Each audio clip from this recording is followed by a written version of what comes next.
trying to get so he could see her. She was at the fringe, right by the woods, not all the way in. While he was there, we were watching, and this fairly good-sized bear came up and snuffed his rump from, and George didn't even turn around for a minute because he was watching this other bear, and then he finally said, "Oh, hi, what do you want?" I mean, that's the kind of courage this guy has. These bears may look tame, but these are still wild bears. As for the people on the deck, that's where we have all our visitors and any other people who come to photograph the bears.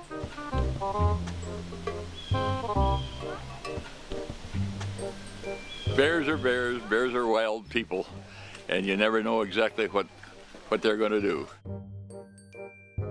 I am able to get up very close to them. I've had the cubs leave the mother and walk over to me, and the mother does not seem concerned at all.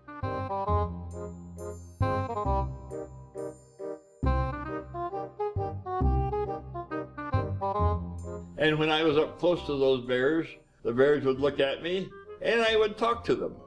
And the bears seemed very receptive to my talking, and they decided that I was not a threat to them at all.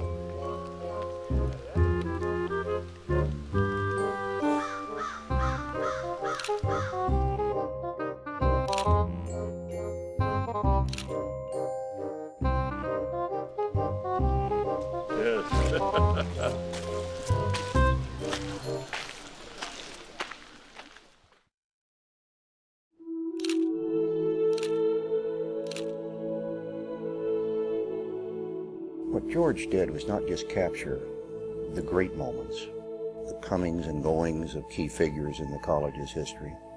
And it wasn't even just that he captured the great events, this dramatic victory or this grand gala event. It's that he captured so many small moments in the life of the place. Pictures of students gathered under a tree to read in the spring, or on the quad between classes, in the dining hall, in the library. And in those moments, you get a glimpse of the way it was in an earlier time. You get a sense of what being at Coe meant to those students at that moment in their lives. In that regard, I take him to be a true artist, not simply recording the image in front of him, but eliciting from it, prompting from it, a deeper and even more important meaning.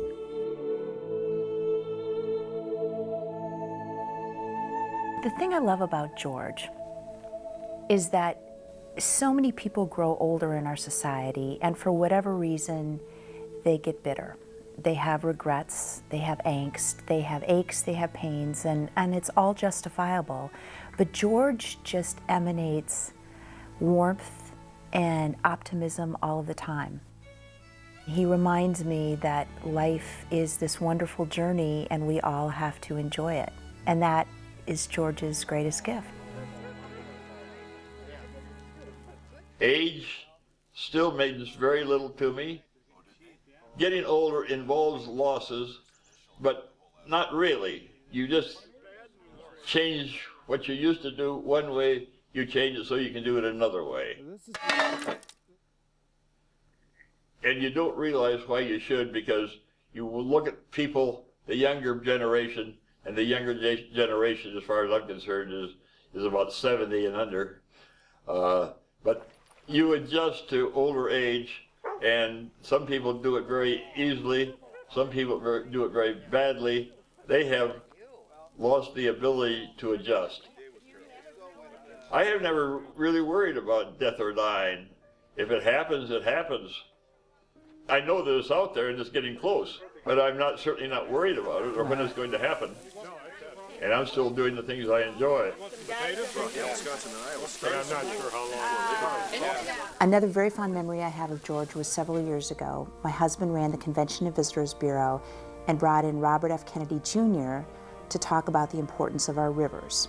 And I was in line when Robert F. Kennedy Jr. stopped to look at the collection of photographs George had taken including one of Robert F. Kennedy Jr.'s family on a river rafting trip in Utah with George.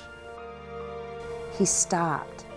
He got very sentimental, looked at George and said, "I remember this. Thank you so much. Can I get a copy of that picture?" And George said, "Of course, I'll send you a copy of that picture."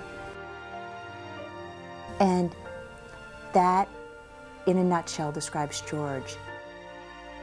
He has touched so many lives, preserved so many memories. He has absolutely captured on film the moments that we all treasure and we don't even know at the time what it means to us, but later we look at that picture and we say, "Oh, that really was a moment worth remembering." He saw what we needed to see and he captured it